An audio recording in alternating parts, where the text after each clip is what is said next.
Okay, alright. So karon magtagalog ra ko para masabtan sa Tagaluson. Pero ako taga Mindanao ko, ang sultian sa Mindanao, Bisaya. So anyway, magtagalog na ko. So sa nakaraang vlog ko, sinasabi ko na ang motor ko na ang series CFT 125 MRCS na ang kulay black gray. Then ilagay ko lang sa comment or sa description yung video sa paliwanag ko kung bakit yung motor na ginagamit ko tinatawag siya na CFT 125 MRCS, na kahit pa merong nakalagay na sticker sa motor na ginagamit ko na XRM. Din take note lang, itong motor na ginagamit ko na CFT 125 MRCS, pwede din siyang tawagin na Honda XRM 125 Motards.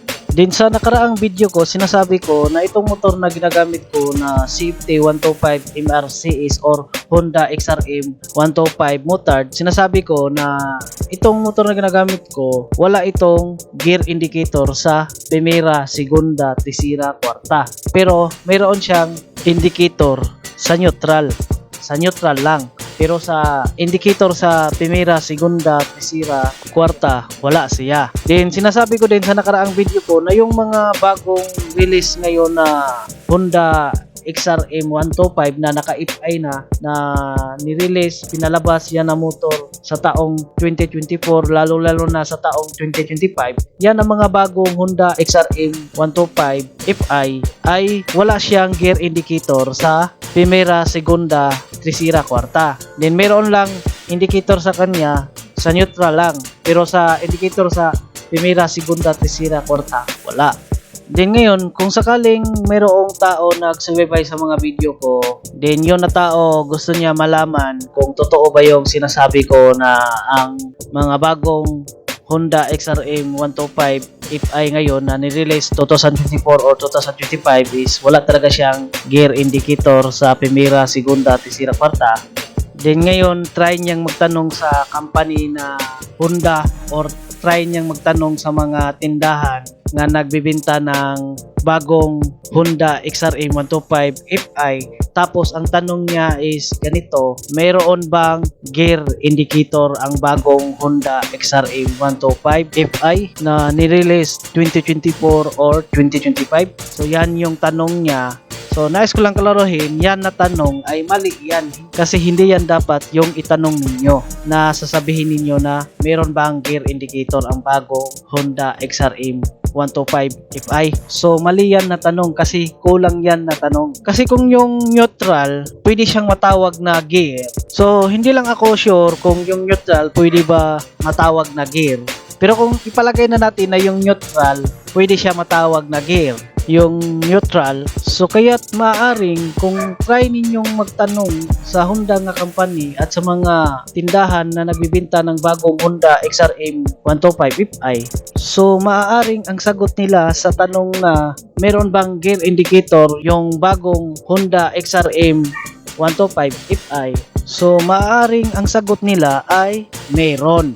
Pero sure ako na ang tinutukoy nila doon sa sagot nila na mayroong gear indicator ang bagong Honda XRM 125 FI, sure ako na ang tinutukoy nila doon na gear indicator is yung gear indicator lang sa neutral. Sa neutral lang na gear. Kasi yung bagong Honda XRM 125 FI ngayon ay mayroon siyang gear indicator sa neutral lang. Pero sa gear indicator sa primera, segunda, tercera, kwarta, wala. Kaya't ang saktong itanong ninyo sa Honda nga company at sa mga tindahan na nagbibenta ng bagong Honda XRM 125 FI, ang saktong itanong ninyo is ganito, mayroon bang gear indicator sa primera, segunda, tercera, kwarta yung bagong Honda XRM 125 FI? So yan yung dapat itanong ninyo. Lagyan ninyo ng primera, segunda, tercera, kwarta. Kasi yan naman yung tinutukoy ko sa nakaraang video ko. Ang sinasabi ko sa nakaraang video ko,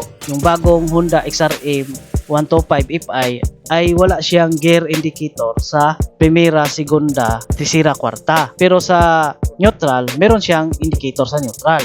Ganon. Kasi kung yan yung itanong ninyo sa Honda nga company at sa mga tindahan na nagbibenta ng bagong Honda XRM 125 FI, ang itanong ninyo is ganito, mayroon bang gear indicator sa primera, segunda, tercera, kwarta yung bagong Honda XRM 125 Fi?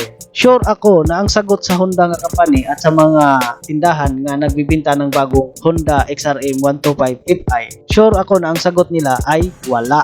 Wala talaga. Kasi wala naman talagang gear indicator sa primera, segunda, tercera, kwarta yung mga bagong Honda XRM 125 Fi ngayon na ni-release 2024 or 2025. Kasi ang meron lang indicator doon sa neutral lang. Pero yung indicator sa primera, segunda, tercera, kwarta wala. Gaya ng pinakita ko sa nakaraang video ko. So ang ginawa ko doon sa nakaraang video ko, so bago ko siya i-modify, lagyan ko siya ng gear indicator sa primera, segunda, tercera, kwarta. So pinakita ko muna na yung motor na ginagamit ko is wala talaga siyang gear indicator sa primera, segunda, tercera, kwarta. Then ang meron lang indicator sa kanya yung sa neutral lang. Anon.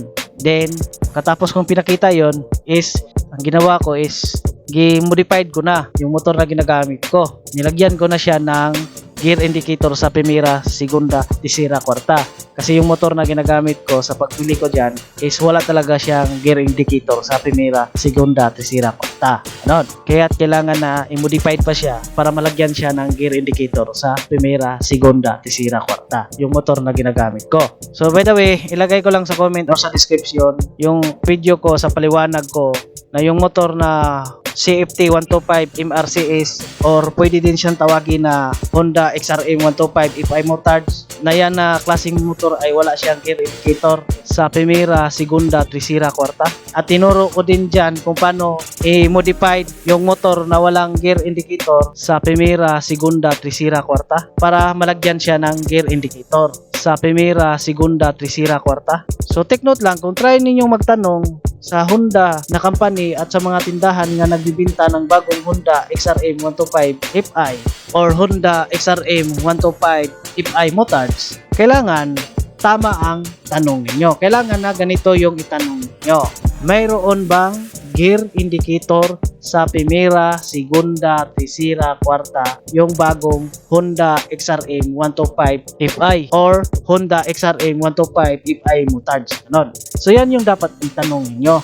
Lagyan ninyo ng primera, segunda, tercera, kwarta yung tanong ninyo para tama din yung isagot sa inyo. So kung sino yung nagtanong na meron bang gear indicator ang bagong Honda XRM 125 Fi, so mali yan na tanong. Kasi ang tamang tanong, meron bang gear indicator sa primera, segunda, tercera, kwarta yung bagong Honda XRM 125 Fi motards? Kailangan lagyan siya ng primera, segunda, tercera, kwarta yung tanong para maging tama din yung sagot nila. Ganon yon.